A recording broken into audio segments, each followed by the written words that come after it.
2 वर्ष अगोदर एक स्टोरी राइटर आया, उसने हमें स्टोरी सुनाई और हम लोग को बहुत अच्छी लगी और उसी वक्त दिमाग में आई और हमने अप्रोच किया शिरीष को और शिरीष को भी अच्छी लगी। शिरीष पतन शेट्टी इज़ अ प्रोड्यूसर, उनको अच्छी लगी और हमने डिसाइड किया कि सिद्धू के पास जाएं, सिद्धू को स्टोरी सुनाएं। फर्स्ट इंस्टेंट में सिद्धू को भी अच्छी लगी and that's how dholki started. धकटी तक तांग धकटी तक तांग कडजिन तनक दिन तदिन तनक दिन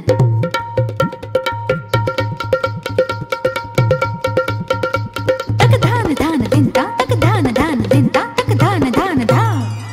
स्टोरी ऐकताना सिद्धार्थ होता, शयाजी होते, सिद्धार्थ और शयाजी 2 कैरेक्टर्स थे जो कंफर्म थे कि भाई हमको हीरो सिद्धू ही चाहिए और एक कैरेक्टर है जो पाटिल का कैरेक्टर है, उसमें शयाजी ही चाहिए। अब उसके बाद जब सिद्धू बोर्ड पे आया तो हम लोग ने फिर बिकॉज सिद्धू काफ़ी टाइम से मराठी फिल्म्स में है तो वी टुक हिज हेल्प कि भाई जब हम लोग ऑडिशन ले रहे हैं तो आप भी सजेस्ट कीजिए कोई नाम। तो उस वक्त सिद्धू वॉज शूटिंग फॉर मध्यम वर्ग, तभी उसने काश्मीरा को सजेस्ट किया एंड फिर हमने काश्मीरा को बुलाया, ऑडिशन लिया, अच्छा लगा ऑडिशन। फिर उसके बाद हमने और ऑप्शंस भी ढूंढे लेकिन फिर Kashmira was the best that time and तभी we casted Kashmira and Mansi तो जस्ट हैपेंड। हाँ, Mansi basically was our last casting में जो हुआ, बिकॉज हम लोग एक बार शूटिंग में चले गए थे और एक और हीरोइन हमारे पिक्चर में हम लोग कास्ट की थी। फॉर सम रीज़न वो सिलेक्ट हो गए थे लेकिन हम लोग शूट नहीं कर पाए थे। जब नेक्स्ट शेड्यूल हुआ तब मानसी का जब हम लोग मिले तो हम लोगों को लगा जो लाली बाई हम लोग ने सोची है शी इज द परफेक्ट चॉइस। याची सुरुवात खरं 2 वर्षापूर्वीपासून झाली आहे, कारण इंटरेस्टिंगली गोष्ट मराठीत येत आहे, त्यातली ही एक अशी इंटरेस्टिंग गोष्ट आहे कारण आपल्याकडे येणारा प्रत्येक निर्माता किंवा दिग्दर्शक आम्ही काहीतरी वेगळं घेऊन येतोय, आम्ही काहीतरी छान घेऊन येतो, आमचं काहीतरी वेगळं आहे असं सांगूनच प्रत्येक ॲक्टरकडे येतात। पण या दोघांचं मी कौतुक यांच्यासाठी करेन की ना, इतकी वर्ष आधी त्यांचाच बॅकग्राऊंड एवढं छान आहे की ते इतकी वर्ष हिंदीत आहेत, बालकलाकार म्हणून हिंदीत एवढी कामं केलेली आहेत, तर मी वेगळा एक्सपिरियन्स आहे।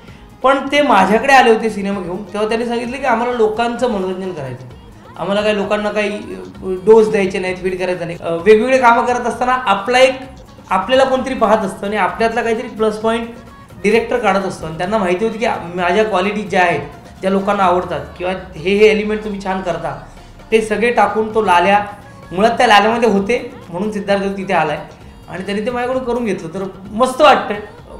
आणखीन एक कॅरेक्टर माझ्या आयुष्यातलं जे मी या 15 वर्षात जेवढी कॅरेक्टर करतोय सगळी माझ्या जवळ आहेत किंवा लक्षात आहेत। म्हणजे मी नेहमीच म्हणतो दे धक्कामधला धनाजी राजे असेल, जत्रामधला सिद्धू असेल, शिवाजीराजे भोसलेमधला उस्मान पारकर असेल, लालबाग परमधला स्पीड ब्रेकर असेल, ही माझी कॅरेक्टर्स लोकांना माहिती आहेत, बोलतात। तसं नक्कीच लाल्याबद्दल की तो लाल्या तो बिचारा इनोसंट साधा आणि याडा आणि त्याच्यानंतर त्याच्यात ती ढोलकी आल्यानंतर होणारा बदल हे माझ्यासाठी मस्त कॅरेक्टर आहेत आणि त्यावेळी मी त्यांच्या दोघांची आभारी आहे खरंच। या सिनेमात माझ्या 3 हिरोईन्स आहेत, एकतर मानसीने, काश्मीरा कुलकर्णी आणि ढोलकी। तर या दोघींबरोबर या दोघी जरी माझ्या खूप चांगल्या मैत्रिणी आहेत, या दोघींबरोबर मी अगोदर काम केलं आणि या दोघींच्या वेगवेगळ्या क्वालिटीज आहेत। काश्मीराचा एक वेगळा साधा सरळ स्वभाव आहे, त्यात ह्या सिनेमातलं कॅरेक्टर आहे ते तुम्हाला सरप्राईज करेल, कारण मला नाही वाटत काश्मीराने आत्तापर्यंत असं कुठलं कॅरेक्टर केलं असेल की एवढं बडबडी ह्याव त्याव फिल्मी खूप। आणि माझ्या लेफ्टला जी आहे मानसी नाईक, तिला तर तुम्ही ॲज अ डान्सर हा शब्द नाही, नृत्यांगना म्हणूया आपण, डान्सर म्हणजे सगळेच नाचतात, पण एक नृत्यांगना म्हणून तुम्ही संपूर्ण महाराष्ट्र ओळखता। पण मला नेहमीच वाटायचं की ना उसको ॲक्टिंग करणे का कुछ मिलना चाहिए, कारण तिने जबरदस्त तिच्या पहिल्या सिनेमात मी होतो, मग आम्ही दोघांनी एकत्र कुटुंब केला। पण ह्या सिनेमात तिला ही संधी आहे आणि त्यात माझं काम चांगलं झालं असेल ना तर याच्यासाठी ही 4 लोक ज्योतिताई आणि सयाजी काका यांचं आहे, कारण त्या सगळ्यांनी एवढं अप्रतिम काम केलं ना की मला फक्त त्यांना रिॲक्ट व्हायचं होतं। मी असं म्हणेन की जसं तू म्हणाला असं की मानसीने ॲक्टिंग वगैरे ह्याच्यातून संधी मिळाली, मला असं वाटतं की सर ऑलरेडी खूप छान परफॉर्मर आहे, कारण आम्ही ऑलरेडी ॲक्टिंग एकत्र केलेली आहे सिरियलमध्ये, म्हणजे आम्ही सिरियलमध्ये दोघींनी एकत्र काम केलं आहे। मी मध्यम वर्ग सिद्धार्थबरोबर ऑलरेडी केलेला आहे, so already she is a very good performer as a actor. तर लालीबाई जे कॅरेक्टर आहे खूप मूवीमध्ये महत्त्वाचं आहे, कारण आमच्या मूवीचं एक स्पेशल ॲपिरन्स आणि स्पेशल एक इव्हेंट किंवा एक हे असं म्हणेन मी, तर त्या कॅरेक्टरसाठी खूप डिस्कशन वगैरे झालेलं होतं. सो तिच्याबद्दल पण आमचं खूप सेटवर डिस्कशन झालं होतं. त्यामुळे ते खूप छान एक ग्रुप आणि एक टीम खूप छान झाली आहे. आणि रखमाबद्दल मी असं सांगेन की आत्तापर्यंतच्या भूमिकांमधली एक वेगळी भूमिका आहे. खूप बडबड करणारी, घाई गडबड इतकी चालू असते पूर्ण गावामध्ये. त्या पाटलांची मुलगी आहे, त्यामुळे तिचं एक वेगळं की माझंच राज्य अख्ख्या गल्ली मुळातून आरडाओरड करत फिरणारी. आणि त्या कॅरेक्टरमध्ये अजून ग्रोथ होण्यासाठी मला आठवतं आहे की मी आणि सर आम्ही बसलो होतो आणि की काय काय करता येईल, की अच्छा हा फिल्मी मुलगी पिक्चर बघत आहे का आपण तेव्हा बघलो होतो. मग तिची ती बुट्टी ह्याची पद्धत कशी असेल, तिचं लुक कसं असेल किंवा तिची बोलायची पद्धत कशी असेल, तर या सगळ्यावरती बसून प्रॉपर डिस्कशन केलेलं असं यांनी मला खूप की अरे ती फिल्मी आहे, मग ती असं, मग ती तसं बोलणार, मग तिला इंग्लिशच बोलायची हौस आहे जे तिला आयुष्यात कधी जमलेलं नाही आहे. आणि आईला बोलल्याशिवाय तिचं कुठलं काम होत नाही. रडायचं असेल तिला आईला म्हणून रडायचं असतं. इव्हन गाण्यामध्ये पण त्यांनी आईला हा शब्द वापरला. त्यामुळे मला वाटतं ते कॅरेक्टर खूप छान पद्धतीने तिथे प्रेझेंट केलं आहे. त्यामुळे एक टीम वर्क खूप छान मिळालं. त्यामुळे मला वाटतं की मी ते कॅरेक्टर खूप छान पद्धतीने प्रेझेंट करू शकते. राम राम पाहुणं. राम राम पाहुणावरूनच तुम्हाला लक्षात आलं असेल की एक्झॅक्टली कोणती व्यक्तिरेखा मी साकारलेली आहे. लालीबाई माझ्या व्यक्तिरेखेचं नाव आहे. आणि सर्वप्रथम मी सांगू इच्छिते की this is all creditable to both my captains, my directors Raju Desai आणि Vishal Desai and my producer Shriji, ज्यांच्यामुळे ॲज अ कलाकार म्हणून एक अशा व्यक्तिरेखेची मी खूप आतुरतेने वाट बघत होते की जिकडे मी त्या प्लॅटफॉर्मची वाट बघत होते की जिकडे मी ॲब्सोल्युटली मोकळेपणाने खूप काही करू शकेन. आणि तो प्लॅटफॉर्म मला या दोघांनीही दिला. खूप छान वाटलं कारण पहिल्यांदा एक तमासगिरीची भूमिका मी साकारते आहे. याआधी परफॉर्मन्सेसमध्ये, पुरस्कार सोहळ्यामध्ये लावणी करताना तुम्ही मला नक्कीच बघितलेलं आहे. त्या साज शृंगारात बघितलेलं आहे. ठसका आणि ठेका धरताना तुम्ही बघितलेलं आहे. ढोलकीवर नाचताना बघितलेलं आहे. पण मी असं म्हणेन की एका कलाकाराच्या प्रवासात एक अशी व्यक्तिरेखा येणं सुद्धा एक नशिबाचा भाग असतं. आणि आता तुम्ही ऐकलंच होतं की I was definitely not the first choice, but तरीसुद्धा ते माझ्या नशिबात होतं. आणि टचवूड आय होप सो की ज्या प्रकारे मी लालीबाई साकारलेली आहे मोठ्या पडद्यावर ती प्रेक्षकांना नक्कीच आवडेल. ढोलकी मला वाजवायला येत नाही. या सिनेमाची वनलाईन खूप इंटरेस्टिंग आहे, खूप मस्त आहे. की एक साधा मुलगा आहे जो गावात असा नगण्य आहे, त्याला कोणी जास्त भाव देत नाही आहे, झोपायची त्याला सवय आहे, आई आहे फक्त. आणि कुठे कामानिमित्त कुठेतरी काम मिळावं म्हणून त्याची आई धडपड करते आणि काम मिळतं त्याला. पण त्यासाठी काहीतरी गोष्ट लागते, एखादं दाखला लागतो शाळेचा, म्हणून तो माळ्यावर शोधायला जातो आणि तिथे त्याला एक ढोलकी सापडते. आणि त्या ढोलकीला हात लावल्यानंतर त्याच्या अंगात एक जादू येते. त्याच्या अंगात असं काहीतरी येतं की तो जिथे हात लावेल तिथे ढोलकीचा आवाज येतो. म्हणजे ग्लासवर, पाण्यावर, माईकवर, गॉगलवर, या प्लॅटफॉर्मवर, मानसीवर, काश्मीरावर, सरांवर, कुठे म्हणजे अंगावर कुठे वाजवलं तरी ढोलकीचा आवाज येतो. आणि फक्त ढोलकीचा आवाज येत नाही, फक्त लावणीचा ठेका येतो. तर त्याला ते कळत नाही हे नक्की काय. म्हणजे त्यात गंमत अशी, तो भजन वाजवायला चालला तरी ती लावणी वाजते, भारुड वाजवला तरी लावणी वाजते. आणि त्याच्यानंतर त्याच्या म्हणजे ह्या सगळ्या गोष्टी मिळतो, त्याचं काय करावं आणि त्यातून ज्या गोष्टी मग मानसीचा कॅरेक्टर येतो आणि काय होत राहतं पुढे, असं तो सिनेमा आहे. इंटरेस्टिंग आहे. वनलाईन खूप मस्त होती. पण त्यात गोम अशी होती की मला खरंच ढोलकी वाजवता येत नाही. पण मी लहानपणापासून तबला शिकलो होतो. त्यामुळे ती जी बोटं असतात तबल्यावर, डग्ग्यावर जी बसतात असं काहीतरी असतं. असं कानसे नसल्यामुळे आपले रिदम बसतो आणि त्या रिदमवर आपण वाजवू शकतो. आणि मी त्याबरोबर खूप वाजवलेलं आहे आणि म्हणजे वाजवण्याचा प्रयत्न केला आहे. पण मुळात ढोलकी वाजवणं खूप सोपं आहे.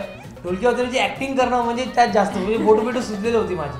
तभी परीख हमारे म्यूज़िक डायरेक्टर है, उसको हम लोग ने जैसे सिद्धू और शाहजी कंफर्म किया कि ये फिल्म करेंगे, तो हमारे हिसाब से ये फिल्म का म्यूज़िक सिर्फ तभी परीख देंगे, क्योंकि उन्होंने मेरे साथ ऐड की थी और सब किया था.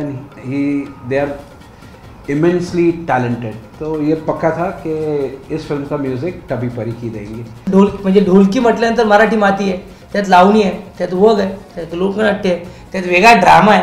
आणि हे एक तुम्ही म्युझिक बघितल्यानंतर, ऐकल्यानंतर तुम्हाला बघेल की ते ऐकल्यानंतर कळेल की तुम्हाला असं वाटणार नाही की कुठल्या तरी म्हणजे म्युझिकला भाषा नसते ना, तर कोण. आणि तभी परीख यांनी ते वाजवले सॉलिड, म्हणजे त्याच्यात वाद नाही. मी म्हणेन की जसं तू म्हणालास की खूप छान ताल आहे त्याच्यामध्ये.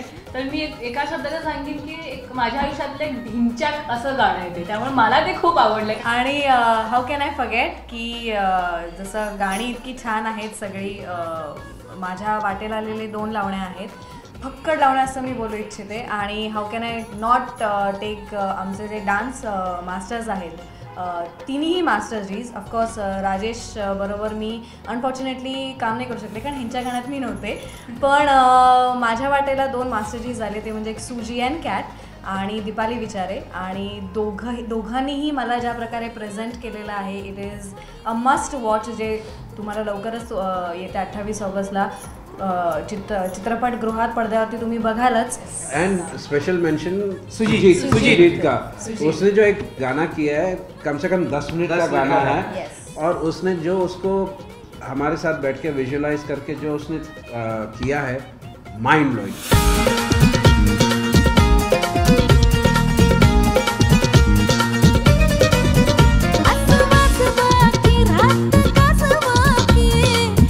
ढोलकी माझ्यासाठी म्हणजे एंटरटेनमेंट. ढोलकी म्हणजे माझ्यासाठी एक संपूर्ण एंटरटेनमेंट पॅकेज. ढोलकी म्हणजे मनोरंजन, बाकी मला असं सांगतो. ढोलकी म्हणजे ढोलकीच्या 2 बाजू, अभिनय आणि नृत्य आणि एंटरटेनमेंट, और जहाँ एंटरटेनमेंट है वहाँ मैं हूँ. ढोलकी म्युझिकल एंटरटेनमेंट. तर असा हा आमचा ढोलकी नावाचा सिनेमा संपूर्ण महाराष्ट्रात 28 ऑगस्टपासून रिलीज होतोय. आणि निश्चितच आम्ही सगळे कलाकार एकाच गोष्टीची वाट बघत असतो, ते म्हणजे तुमचं मनोरंजन करणं आणि तुम्हाला सिनेमा आवडणं.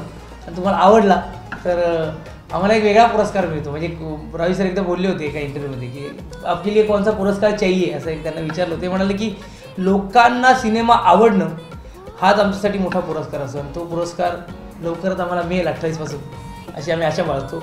28 तारखेला संपूर्ण महाराष्ट्रात हा सिनेमा रिलीज होतोय. आम्ही संपूर्ण महाराष्ट्राचं वाजवून मनोरंजन करणार.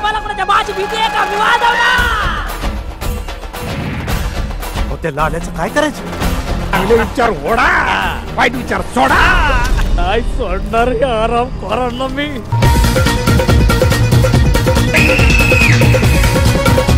लाला येळा झाला.